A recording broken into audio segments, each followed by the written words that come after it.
Bismillahirrahmanirrahim. Assalamualaikum warahmatullahi wabarakatuh.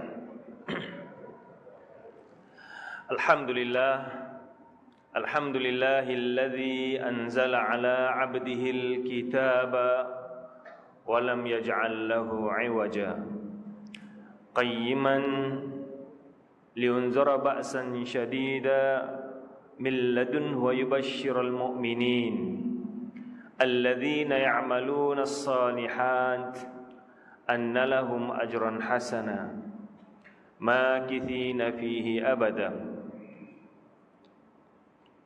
أشهد أن لا إله إلا الله وحده لا شريك له وأشهد أن محمدا عبده ورسوله اللهم صل وسلم على سيدنا محمد سيد الأنبياء والمرسلين وقائد المجاهدين وإمام المتقين ولا عدوان إلا على الظالمين.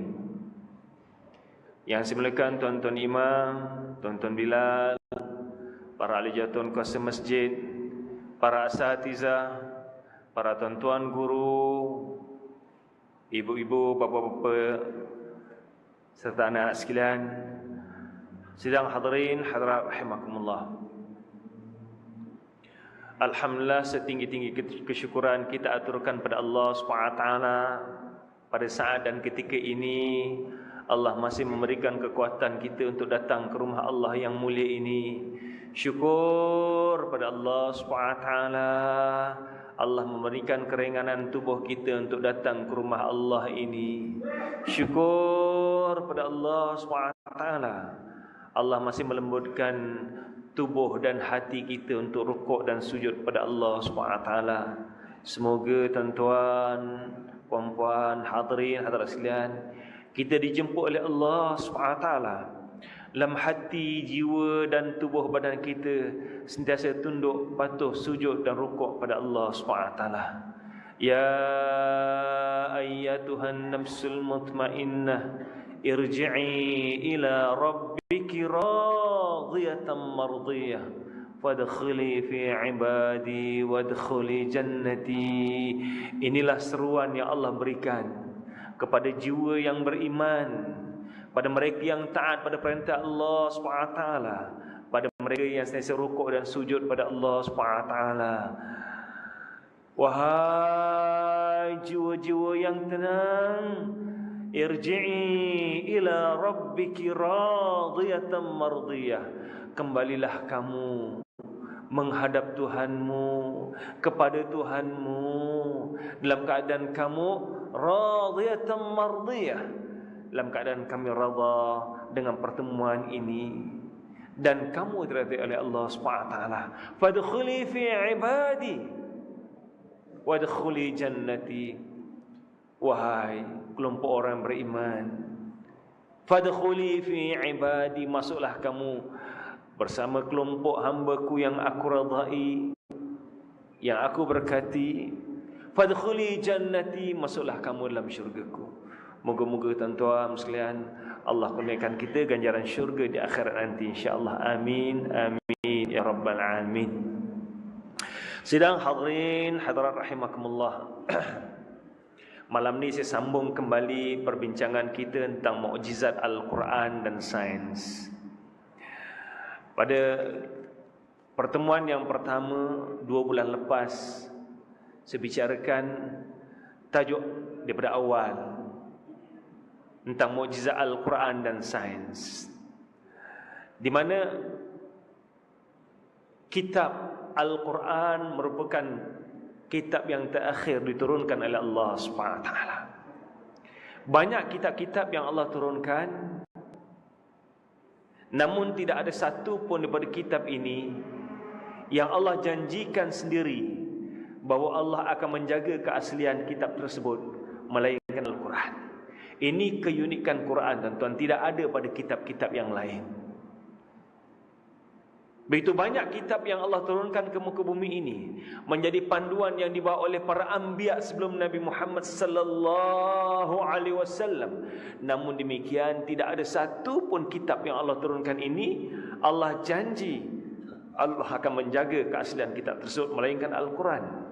Sebagaimana yang telah dijelaskan oleh Allah SWT, inna nahnu nazzalnahu dzikra wa inna lahu lahafizun. Kamilah yang menurunkan Al-Quran dan kamilah yang menjaga Al-Quran. Saya dah bicarakan dahulu tentang mukjizat Al-Quran dan juga mukjizat para anbiya yang lalu, di mana mukjizat ini Allah berikan kepada para anbiya supaya dapat meyakinkan orang ramai kebenaran dakwah yang dibawa oleh Nabi tersebut. Tuan-tuan, kaum sekalian, para anbiya ini manusia yang paling agung di zamannya, pilihan Allah SWT, manusia yang dimuliakan oleh Allah SWT, orang yang maksum. Namun demikian, mereka juga diberikan oleh Allah SWT mukjizat bagi mengukuhkan dakwah mereka, meyakinkan orang ramai kebenaran dakwah mereka. Selepas wafatnya Nabi Muhammad sallallahu alaihi wasallam, tidak ada nabi yang diutuskan. Nabi akhir zaman Nabi Muhammad sallallahu alaihi wasallam. Beban dakwah untuk menyebarkan dakwah Islam ini berada di pundak kita, berada di bahu kita. Kita yang memikul tanggungjawab ini. Dah tak ada nabi dah selepas ini. Kalaulah para anbiya, manusia yang paling agung di zamannya pun Allah berikan mukjizat, kita ini insan yang penuh dengan noda, insan penuh dengan dosa, insan yang penuh dengan kesalahan dan kesilapan, insan yang amat kurang amal salehnya, lebih aula dan lebih utama untuk mendapat mukjizat. Sebab itulah tuan-tuan sekalian, Allah memberikan Al-Quran sebagai mukjizat pada umat Nabi Muhammad SAW. Allah memberikan mukjizat hadis Nabi Muhammad sebagai mukjizat kepada umat Nabi Muhammad SAW, supaya menjadi hujah bagi mereka kebenaran dakwah yang dibawa oleh umat Nabi Muhammad SAW. Al-Quran dan Sunnah itu sendiri menjadi hujah, sendiri menjadi mukjizat yang diwariskan kepada umat Nabi Muhammad sallallahu alaihi wasallam tanpa henti.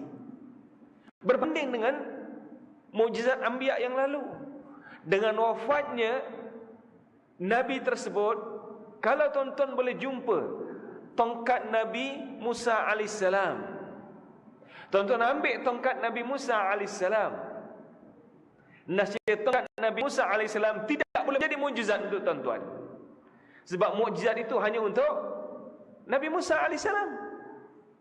Dengan wafatnya Nabi tersebut, dengan wafatnya Rasul tersebut, maka putuslah mukjizat ini.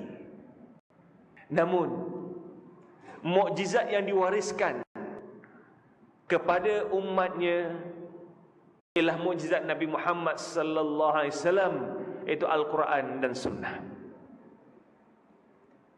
Sebab itulah tuan-tuan sekalian, mukjizat Al-Quran ini dapat kita singkap, dapat kita lihat daripada semasa ke semasa. Dan inilah yang Allah sebutkan dalam Al-Quran tentang mukjizat Al-Quran yang terus disingkap daripada semasa ke semasa. Sanurihim ayatina fil afaqi wa fi anfusihim hatta yatabayyana lahum annahu al-haq awalam yakfi bi rabbika annahu ala kulli syai'in syahid. Tuan-tuan boleh rujuk surah Fussilat ayat 53. Ya? Surah Fussilat ayat 53. Sanurihim, dia perkataan ra'a yara, past tense dia, present tense dia yara. Bila Allah tambah sin ke hadapan sanurihim, kami akan terus tunjukkan. Kita tidak ada grammar dalam bahasa Melayu untuk menerangkan benda ini, tapi mudah untuk kita lihat grammar dalam bahasa Inggeris. Present continuous tense, benda yang sedang berlaku, currently, present. At present is happening right now. but continuously will be happenings. Dia akan berterusan. Sanurihim, sekarang Allah dah tunjukkan tanda-tanda kebesaran Allah, dan akan datang Allah akan tunjuk dari semasa ke semasa tanda-tanda kebesaran Allah SWT fil afaqi, pada alam maya ini, wa fi anfusim, dan pada diri manusia sendiri, hatta tabayyana lahum annahu al-haq, hingga menjadi dalil dan bukti pada mereka semua bahawa Quran ini benar datangnya daripada Allah SWT. Awalam yakfi bi rabbika annahu ala kulli syai'in syahid. Wahai manusia, tidak cukupkah segala penemuan-penemuan ini menjadi dalil dan bukti yang benar bahawa benarnya Al-Quran ini datang pada Allah SWT. Sebab itulah tuan-tuan sekalian, Allah mencabar manusia. Kalau kamu boleh masih ragu-ragu tentang Al-Quran, bawa seperti mana Al-Quran. Wa in kuntum fi raibim mimma nazzalna ala abdina fa'tu bi suratin min mithlih wad'u syuhada'akum min dunillahi in kuntum sadiqin. Wahai manusia, andai kata kamu masih ragu-ragu, Quran ni datangnya pada Allah SWT, Quran yang diturunkan pada Nabi Muhammad ni datangnya pada Allah SWT, fa'tu bisuratim min mithlih, bawa satu surah saja yang boleh kamu tandingi Al-Quran. Bawa surah yang lain selain Al-Quran, paling kurang sama darjatnya, tingkatnya dengan Al-Quran. Wad'u syuhada'akum min dunillahi in kuntum sadiqin. Bawalah pembantu-pembantu kamu selain Allah dan Rasulnya sekiranya kamu benar dengan dakwanmu. Fa illam taf'alu, sekiranya kamu tidak mampu melakukan. Dan Allah sambung lagi, fa illam, cuba cantik ayat ni ya. Allah kata fa illam taf'alu, satu penegasan sekiranya kamu tidak mampu untuk melakukan.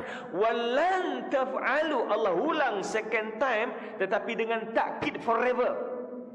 Walan maksudnya forever, sampai bila-bila kamu tidak akan mampu untuk melakukannya.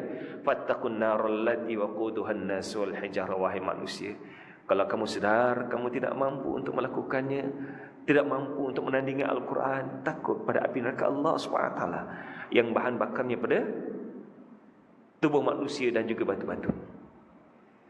Dan sebelumnya ini dalam surah Al-Baqarah ya. Dalam surah Al-Baqarah ayat 23. Sebelumnya dalam surah Hud, Allah juga mencabar manusia, bawa 10 surah. Am yaquluna iftarah, apakah mereka mengatakan bahawa Nabi Muhammad yang mereka cipta Al-Quran? Tuan-tuan sekalian, kalau kita lihat beberapa orientalis barat, bila disebutkan oriental ni maksudnya di perkataan orientalis ini berperkataan oriental.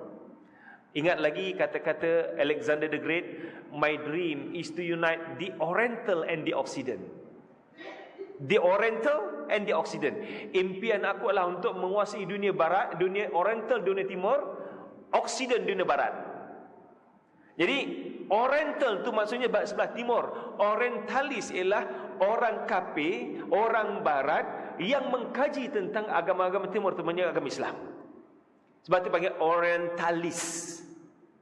Sebahagian orientalis menyatakan bahawa Quran is nothing but judo Christianity. Quran hanyalah ciplakan kitab Bible. Sebab dalam Bible ada cerita Nabi Adam, dalam Quran ada cerita Nabi Adam. Dalam Bible ada cerita Nabi Nuh buat kapal, dalam Quran ada cerita Nabi Nuh buat kapal. Dalam Bible ada cerita bahnya Nabi Nuh, dalam Quran pun ada cerita bahnya Nabi Nuh. Dalam Bible menceritakan kisah Nabi Ibrahim di Iraq kemudian berpindah ke Palestin. Al-Quran juga menceritakan kisah Nabi Ibrahim AS. Dalam Bible menceritakan tentang Nabi Yusuf AS cukup panjang. Demikian juga dalam Al-Quran menceritakan kisah Nabi Yusuf AS.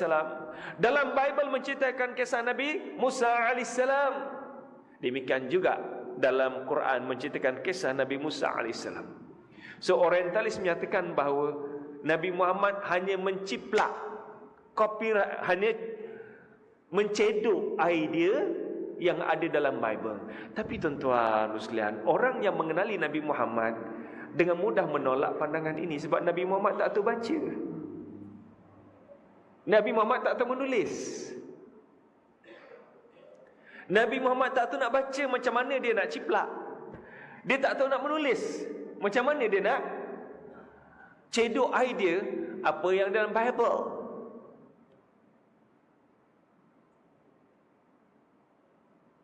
Jadi Al-Quran yang Allah jelaskan bahawa ia merupakan ayat Allah SWT. Am yaquluna iftarah. Andai kata kamu masih ragu-ragu dengan kamu nyatakan bahawa Nabi Muhammad yang mereka cipta Al-Quran ni, fa'tu bi'ashri suwarin, bawa 10 surah. Fa'tu bi'ashri suwarin mithli muftarayatin, seperti mana Al-Quran sama ada dia berterusan ataupun berpisah-pisah. Wad'u man istata'tum min dunillahi in kuntum shadiqin. Dan bawalah pembantu-pembantu kamu, saksi-saksi kamu yang boleh membantu kamu untuk menandingi Al-Quran. Tapi hakikatnya tuan-tuan, manusia tidak mampu untuk menandingi Al-Quran. Sebab itulah mukjizat Al-Quran ini terus disingkap daripada semasa ke semasa, membuktikan bahawa Al-Quran itu sebagai kitab yang benar datangnya daripada Allah SWT. Malam ni kita lihat dulu beberapa ayat Quran, fakta-fakta saintifik tentang Al-Quran. Yang duduk ni dengar agak jauh, jadi saya nak tanya agak payah. Jauh-jauh duduk, jadi nak tanya seorang-seorang payah. Kalau duduk dekat-dekat ni saya boleh tanya, tak apalah. Tuan-tuan sekalian, kalau kita lihat tentang kedudukan bumi, apakah bumi ini bulat ataupun bumi lepir? Bagi kita zaman moden sekarang, mungkin kita tak pelik menyatakan bumi ini bulat. Dah belajar dah fakta saintifik, gambar pun kita boleh ambil bahawa bumi ini bulat, kan? Namun untuk makluman tuan-tuan, masih ada lagi orang Islam yang menyatakan bahawa bumi lepir. Sebab ada beberapa ayat Al-Quran bumi lepir. Abang baju kuning ni, tanya-tanya kan, tanya soalan sikit. Okey, abang yakin bumi bulat ke lepir? Ya, nama. Ya. Bumi bulat ke lepir? Bulat. Apa yang dimaksudkan wal ardu madadnaha wa alqaina fiha rawasiya wa ambatna fiha min kulli syai'in manzun? Boleh tengok dalam surah Al-Hijr ayat yang ke-19. Wal ardu madadnaha, dan kami bentangkan bumi ini bagaikan kapet. Bukankah bumi itu lepir?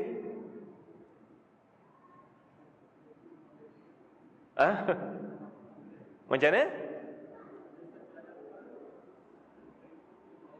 Ikut daripada Al-Quran tu bumi itu lepir. Jadi apakah bumi itu lepir? That is my question. Luas terbentang macam kapet. My question is clear. Sama ada bumi bulat ataupun lepir. Ikut saintifik dia bulat. Jadi apa yang dimaksudkan bumi ini lepir?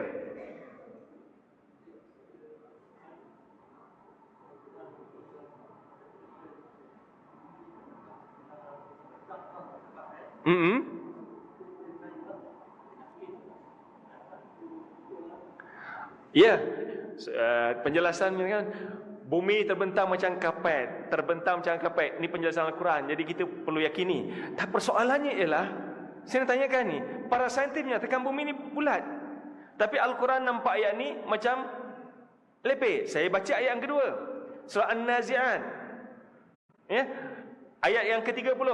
Wal arda ba'da dzalika dahaha, dan bumi selepas itu kami bentang seluas-luasnya. So, bukankah tanda bumi lepir? Macam mana kita nak sinkronkan? Unless kalau tuan-tuan percaya bahawa bumi ini bulat atau bumi ini lepir, so tally lah dengan Quran kan? Tapi kalau kita kata bumi ini bulat, macam mana kita nak jelaskan?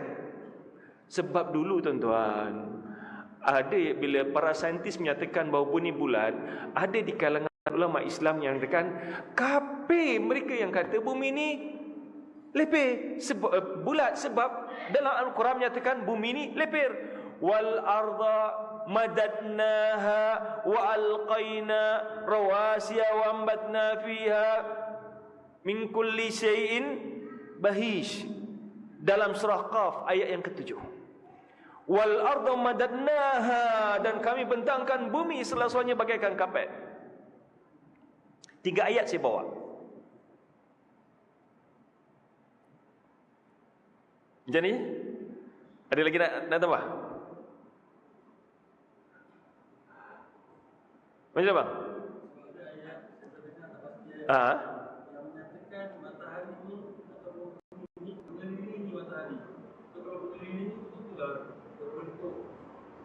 Ayat matahari mengelilingi matahari, bumi.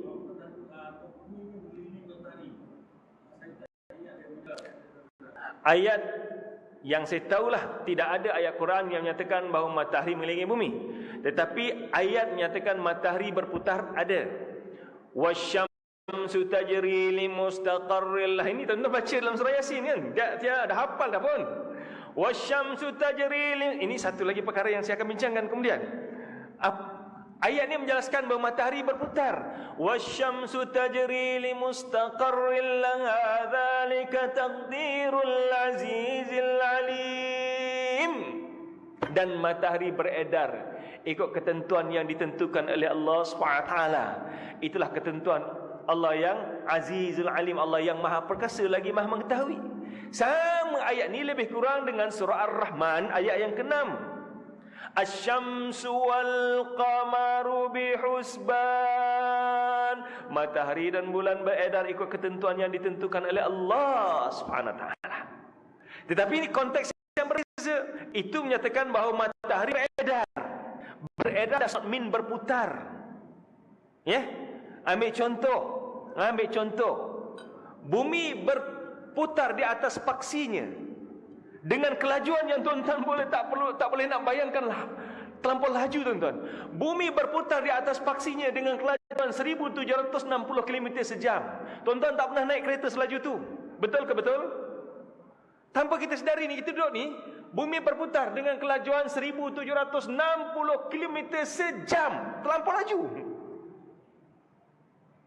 Itu berputar di atas paksinya. Tetapi beredar, bumi juga beredar mengelilingi matahari dengan kelajuan 120,700 km sejam. Oh, lagi laju tuan-tuan. Tak boleh kita nak bayangkan. 120,700 km sejam. Bumi berputar ikut paksinya. Dan yang unik tuan-tuan, abang umur berapa tahun bang? 35, okey. Tolong kereta Avanza WP 3045 tolong alihkan sebelum ditarik. Sebab blok ya. Tolong alihkan sebab blok kereta lain. Kereta Avanza WP 3045 tolong alihkan sebab ada kereta yang kena blok nak keluar. Umur 35, bang. Dulu masa umur 10 tahun, satu hari berapa jam? 24 jam. Sekarang umur 35 tahun, sehari berapa jam? 24 jam. Saya tanya soalan ni macam funny ya. Macam apalah ustaz yang tanya ni? Tapi tahu tak, soalan saya itu ada sebab.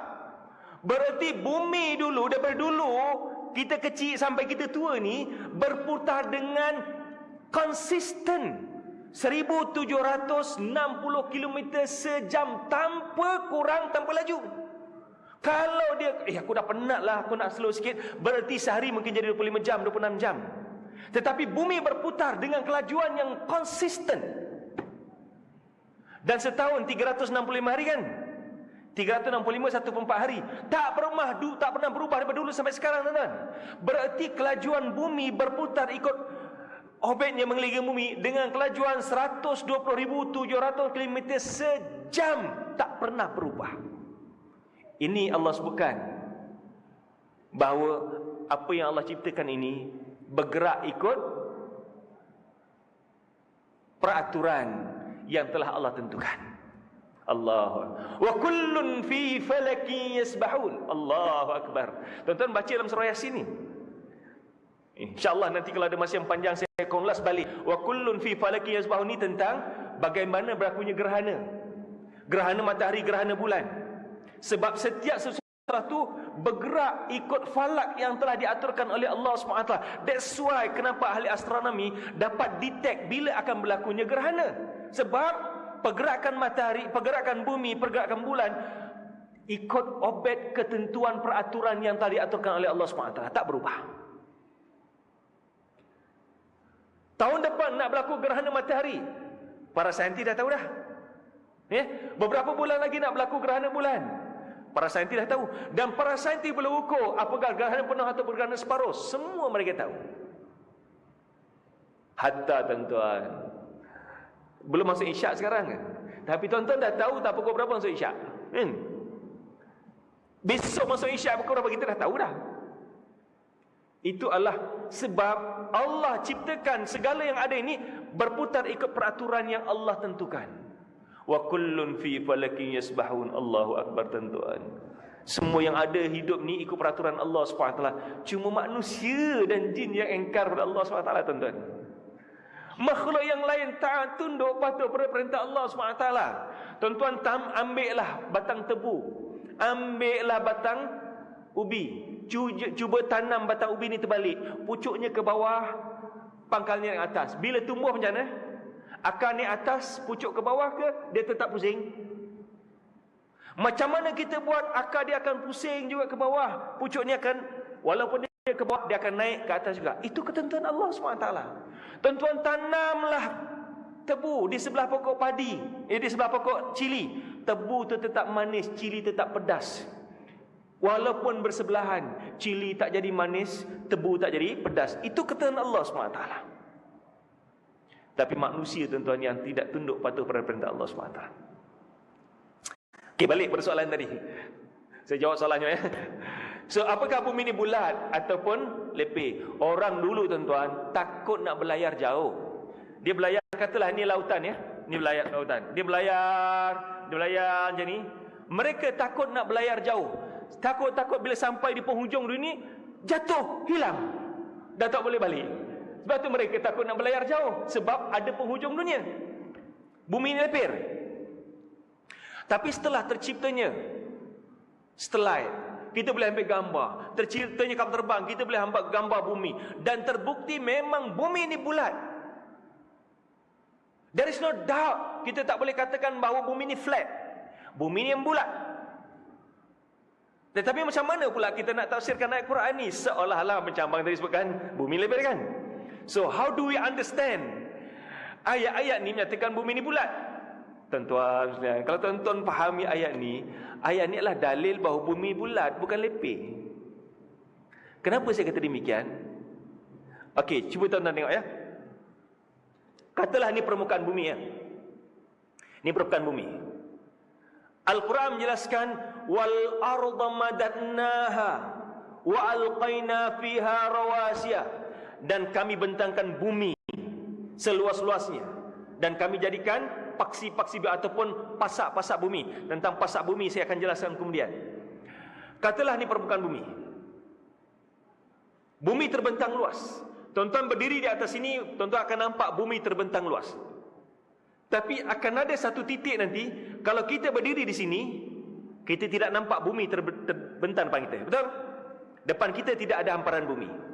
Kalau kita berdiri sebelah sini, kita tidak akan nampak hamparan bumi di belakang kita.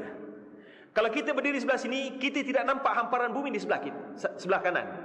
Dan kalau kita berdiri di sini, kita tidak akan nampak hamparan bumi sebelah kiri. Tetapi bila mana Allah sebutkan wal ardu madannaha, dan kami bentangkan bumi seluas-luasnya, di mana sahaja tuan-tuan berdiri, tuan-tuan akan nampak hamparan bumi. Dan benda ini tidak mungkin boleh berlaku melainkan bumi bulat. Ambillah benda yang bulat, katalah ini bulat ya, bukan hanya bentuk pinggan bulat. Di mana kita berada, kita akan nampak hamparan bumi. Cuma dalam bentuk skala yang kecil. Kalau kita lihat skala yang besar macam bumi ni, kita akan nampak di mana sahaja kita berada, kita akan nampak hamparan bumi. So tiga ayat yang saya baca tadi, sama ada dalam surah Al-Hijr, dalam surah An-Nazi'at, dalam surah Qaf, semuanya sebagai dalil bahawa bumi ini bulat, bukan bumi ini lepir. Tambah lagi dalam surah Yunus bila Allah sebutkan yukawwirul laila 'ala nahar, dan Allah gantikan malam dan siang. Apabila digantikan malam dan siang ni, cuba tuan-tuan tengok ya. Perubahan waktu daripada asar kepada maghrib, maghrib pada isyak, isyak sampai tengah malam, kemudian menjelang fajar, kemudian menjelang duha, kemudian menjelang waktu zuhur. Itu semua adalah dalil bahawa bumi ini bulat. Sekiranya bumi ini lepir begini, dia hanya ada siang dan malam. Dia tak ada waktu zuhur, dia tak ada waktu duha, dia tak ada waktu subuh. Dia hanya siang dan malam. Itu je. Tetapi apabila ini bulat, berlakunya perubahan. Kita lihat sekarang ni, dah nak masuk waktu isyak. Sekarang dekat masuk waktu isyak. Tetapi di Burma sekarang ni mungkin baru masuk maghrib. Di Pakistan sekarang ni mungkin baru masuk asar. Sedangkan orang yang berada di Jepun sekarang dah pukul 12 tengah malam. Orang yang ada di Amerika sekarang ni masuk subuh. So itu gambaran bumi ni bulat. Inilah yang digambarkan oleh Allah SWT surah Yunus, yukawwirul lail. Allah memasukkan malam dan siang, dan benda itu memasukkan malam dan siang. Yukawwiru, kawwara yukawwiri, itu dalil bahawa bumi ni bulat. Jadi dalil bumi ni bulat, apa yang disebutkan oleh Al-Quran tadi, bukan maksudnya bumi lepeh. Okay, clear tak? Ayat-ayat yang saya baca tadi, walaupun orang nampak pada zahirnya bahawa bumi ini lepir, tetapi kalau kita memahami hakikat sebenarnya, ayat ini dapat difahami bahawa bumi ini bulat, bukan lepir. Okey? Itu yang pertama. Yang kedua, contoh yang kedua, kita nampak gunung yang menjulang tinggi. Gunung yang menjulang tinggi. Kalau kat Malaysia ni gunung paling tinggi Gunung Kinabalu. Dekat Semenanjung Gunung Tahan. Kat sini Bajaran Titah Wangsa, mungkin dekat bukit-bukit yang dekat sini kita nampak bukit yang tinggi. Pemandangan yang cantik, kita nampak hanya pemandangan yang cantik. Tetapi pakar ahli geologi pada tahun 1956 mendapati bahawa gunung yang menjulang tinggi ini, dalam masa yang sama di atas gunung ini ada bahagian gunung yang menjunam ke bawah. Ini permukaan bumi, katalah ini permukaan bumi, dan ada gunung yang menjulang tinggi. Bahagian yang sama juga ada gunung yang menjunam ke bawah. Tujuannya apa? Permukaan bumi ini tuan-tuan, hanya kita nampak permukaan yang keras ini hanya berapa meter saja. Kalau kita gali permukaan bumi ini hanya berapa meter, kita akan dapati bahagian bawah ni lembut. Bahagian bawah ni lembut. Jadi gunung yang menjulang ke atas ini, sekiranya bawah ni lembut, bahagian muka bumi ini akan bergoyang-goyang. Dia tak stabil. Jadi untuk menjadikan bumi ini stabil, Allah jadikan gunung ini menjunam ke bawah supaya dapat memegang kerak bumi. Contoh yang paling mudah, kalau tuan-tuan naik hovercraft berada di atas permukaan air.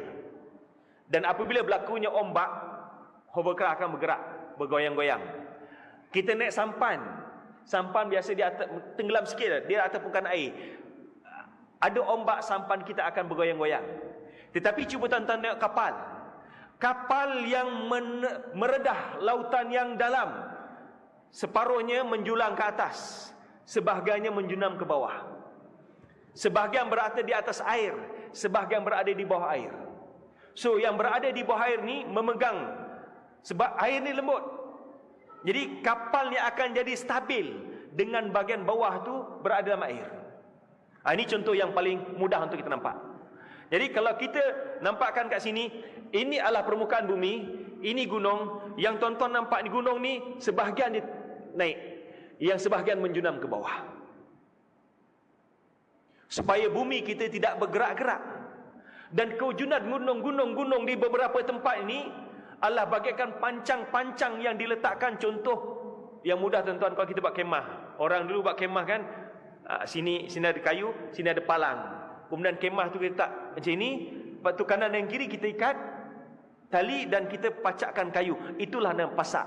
Pasak itulah yang memegang kemah supaya tidak terbang. Demikian juga tuan-tuan, gunung yang Allah jadikan itu sebagai pasak bumi. Wal jibala autada,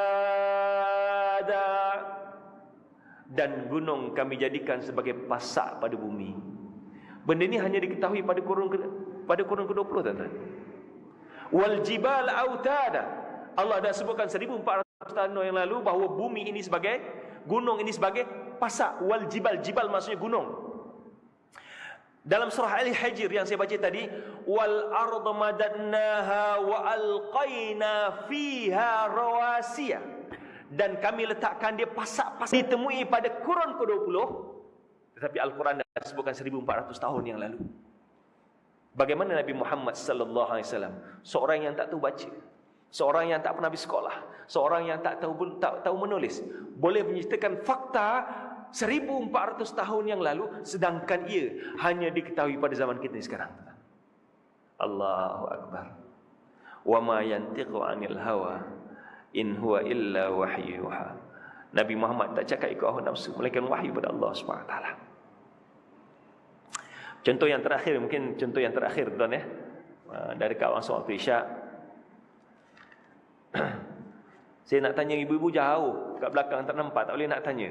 Tapi tak apalah, soalan ni ibu yang mengandung, bagi wanita yang mengandung, biasa bukan kandungan ni berada di perut. Sebab inilah definisi perut. Tapi sebenarnya perut tu adalah tempat makanan. Bayi bukan berada di bayi bukan berada di perut. Bayi berada di dalam rahim. Kalau kita lihat bayi, apabila berlakunya pertemuan di antara sperma dengan ovum, ovari mengeluarkan ovum, ovum akan berjalan melalui saluran falopia. Apabila berlaku hubungan suami isteri, sperma akan dikeluarkan. Apabila bercantum saja di antara sperma dengan ovum, maka ovum, sperma ini akan membalut ovum ini supaya tidak ada lagi sperma yang akan bersenyawa dengan ovum ini. Dan ovum ini akan terus berjalan sampailah di dinding rahim, lalu melekat di dinding rahim.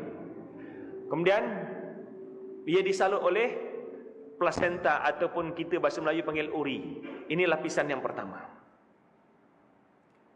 Kalau lekatan pada dinding rahim, sekiranya berlakunya persenyawaan dan ovari ini ovum ini tidak bergerak, terus tersekat di saluran falopia, kandungan ini dinamakan kandungan luar rahim. Biasanya dinasihatkan oleh doktor untuk digugurkan sebab membahayakan nyawa si ibu. Kita berhenti sekejap untuk azan ya.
Tapi tuan-tuan, tentang bumi bulat tadi bumi bulat, kalau kita lihat pada tahun 1961 Yuri Gagarin naik ke bulan, dan kali pertama, orang pertama yang dapat melihat bumi di bulat daripada angkasa raya, Yuri Gagarin, pada tahun 1961. Baru je benda ni, tuan-tuan. Ya, 1961 Yuri Gagarin, orang dia naik ke bulan, menjakkan kaki bulan, dan dia nampak bumi ni bulat. Kemudian Sir Francis Drake pada tahun 1907 dia berlayar mengelilingi bumi, dan akhirnya dia berlayar mengelilingi bumi, dan akhirnya dia bertemu pada titik yang sama. Berarti bumi ni bulat. Dia berlayar mengelilingi bumi dan dia bertemu dengan titik yang sama. Dan kalau kita perhatikan dalam surah An-Nisa, kita lihat surah Al-Luqman ayat 9 ya. Alam tara annallaha yukawwirul laila 'alan nahar. Tidakkah kamu lihat bagaimana Allah memasukkan yukawwiru laila 'alan nahar, Allah menggantikan malam dan siang. Perubahan sedikit demi sedikit ini sebagai dalil yang jelas bahawa bumi ini bulat. So bottom line kita nak gambarkan bahawa Al-Quran menjelaskan bumi ini bulat. Tapi kembali pada kandungan tadi. Sekiranya ovum tersekat di saluran falopia, maka dia menjadi kandungan luar rahim, dan biasanya dinasihatkan untuk digugurkan sebab membahayakan nyawa ibu. Dan biasanya ovari akan terus berjalan sampailah melekat dinding rahim. Dia akan melekat dinding rahim dengan diselaputi oleh plasenta ataupun uri. Sekiranya lekatan dinding rahim ini tanggal, itu yang berlakunya miscarriage ataupun keguguran. So bayi ini berada dalam lapisan yang pertama, lapisan plasenta, lapisan uri. Kemudian lapisan yang kedua ialah dinding rahim. Dinding rahim menyelaputi bayi.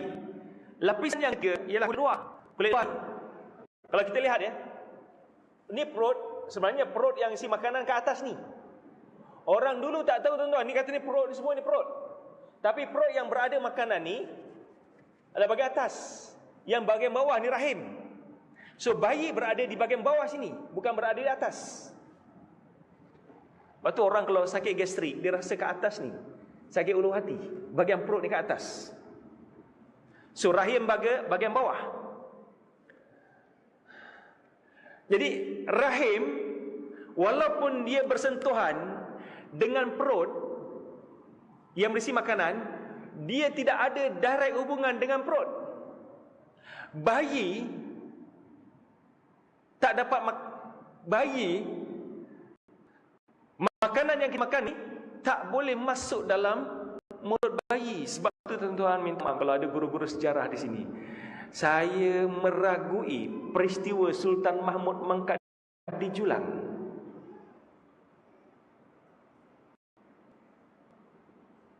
Kenapa? Ustaz, ni fakta sejarah. Takkan tuan-tuan Ustaz ragu. Saya ragu betul. Dan saya yakin dalam peristiwa Sultan Mahmud mangkat di Julang ni ada benda palsu, berlakunya pembohongan dalam perkara ini. Sultan Mahmud mangkat di Julang mungkin betul, tetapi rentetan peristiwa Sultan Mahmud mangkat di Julang bohong. Apa dia? Kita lihat ya, tengok fakta saintifik. Macam mana dia dengan Al-Quran. Cerita Sultan Mahmud mangkat di Julang ni bermula macam mana, tuan-tuan? Dang Anong, suami yang baru berkahwin dengan suaminya, ada panggilan berjuang, mempertahankan negara. Suaminya sebagai Laksmana pergi berjihad, pergi berjuang, meninggalkan isterinya yang baru dikahwini. Setelah pergi berjuang, dia dapati bahawa isterinya mengandung. Isteri mengandung dalam keadaan suami tak ada. Ini anak pertama. Nak jadi cerita, tuan-tuan, Melayu, alam Melayu kan. Nak jadi cerita, isteri mengandung kali pertama ni mengidam macam-macam. Sidang Anom mengidam nak makan buah nangka. Dan nak jadi cerita pula, buah nangka ni tak ada musim. Saya nak tanya tuan-tuan lah, tuan-tuan yang dah lama hidup, pokok nangka ada musim tak? Pokok nangka tak ada musim tuan-tuan, sepanjang tahun berbuah. Mana pula sejarah kita kata tak ada musim buah nangka ni? Itu perkara yang pertama. Pokok nangka tak ada musim. Pokok nangka buah sepanjang tahun. Dia sambungan. Tapi nak jadi cerita tak ada musim buah nangka.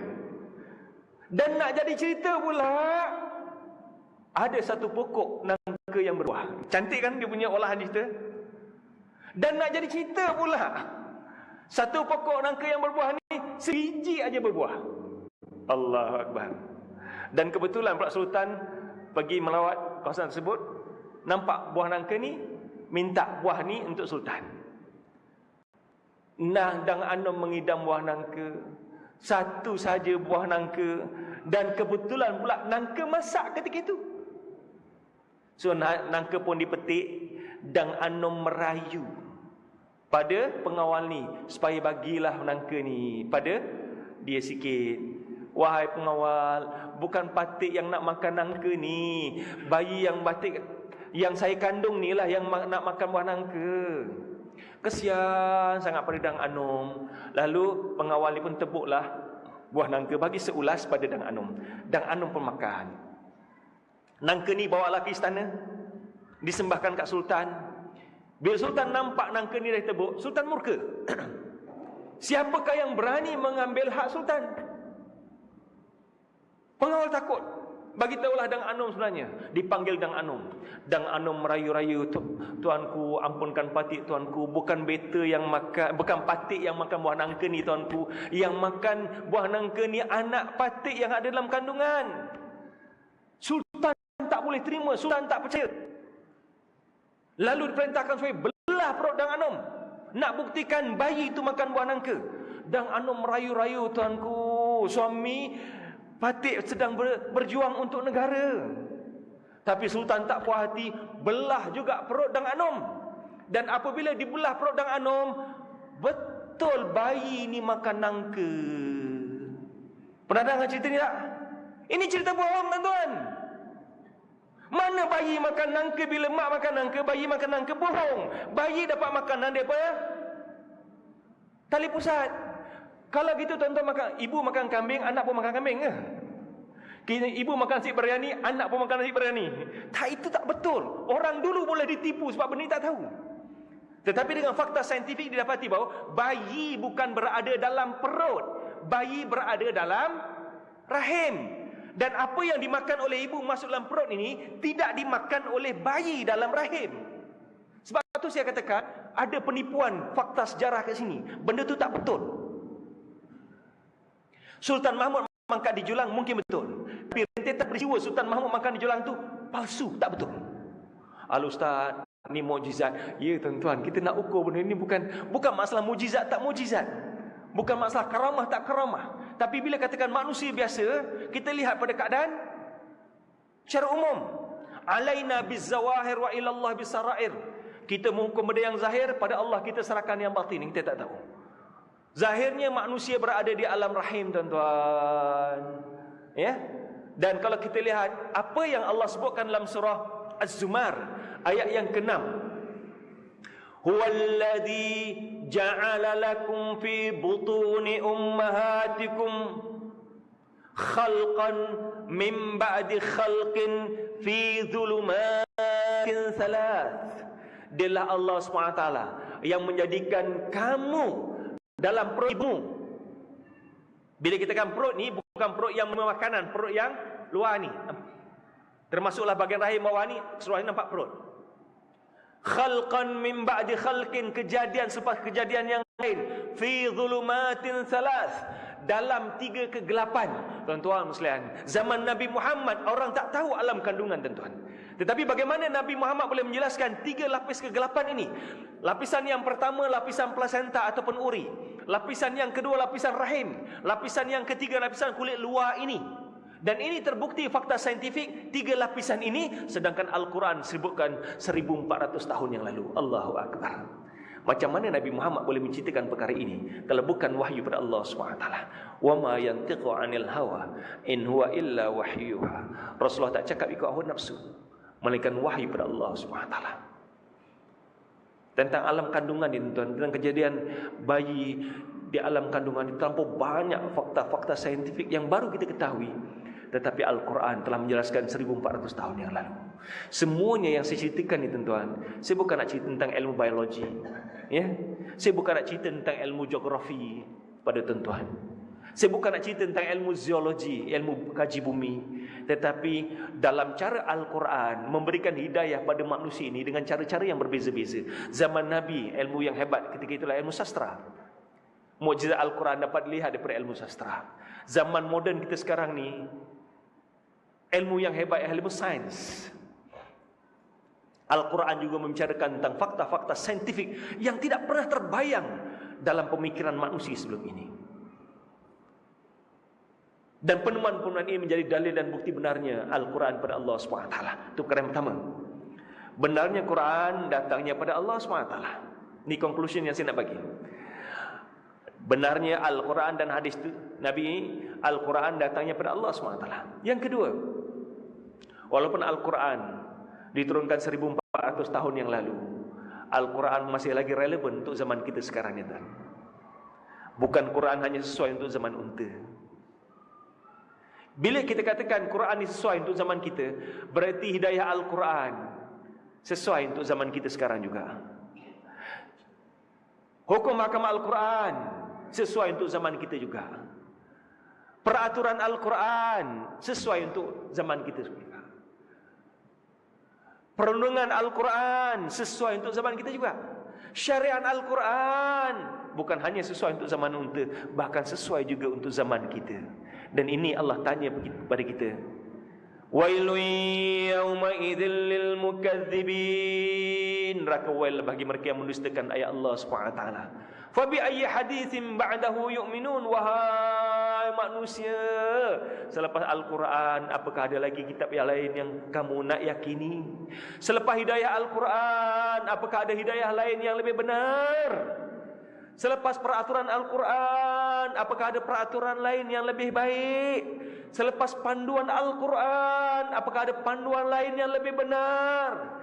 Selepas syariat Al-Quran apakah ada syariat lain yang kamu nak ikuti? Selepas undang-undang Al-Quran apakah undang-undang lain yang kamu katakan lebih baik daripada undang-undang Allah SWT? Renungan kita bersama. Kalau kita boleh meyakini Quran ini benar pada Allah SWT dan relevan zaman kita, hingga zaman kita sekarang, ini yang Allah seru pada kita. Ya ayyuhalladzina amanu khulu fis silmi kafah. Wahai orang-orang beriman, terimalah Islam ni secara total, secara keseluruhannya. Jangan kita ambil mana yang kita suka, kita tinggalkan mana yang kita suka. Moga-moga tuan-tuan, kitab Al-Quran ini terus menjadi hidayah pada diri kita, menjadi panduan pada diri kita, menjadi penyuluh hidup kita, dan ia akan menjadi syafaat kita di akhirat nanti. Di kala mana Al-Quran memberikan syafaat pada orang yang berpegang, membaca, menghayati dan melaksanakan ajaran Al-Quran. Wallahu a'lam bishawab. Sekadar itu untuk malam ini. Mohon maaf atas kelemahan kekurangan yang ada. Aku qouli hadza wa astaghfirullahalazim lakum wa lisairil muslimin wal muslimat wal mu'minin wal mu'minat wastaghfiruhu innahu wal ghafurur rahim. Kita akhiri majlis dengan baca tasbih wa Rasulullah. Subhanallah wa bihamdihi. Bismillahirrahmanirrahim. Wal 'asr innal insana lafi khusr illa alladhina amanu wa 'amilus solihat wa tawasaw bil haqq wa tawasaw bis sabr. Assalamualaikum warahmatullahi wabarakatuh.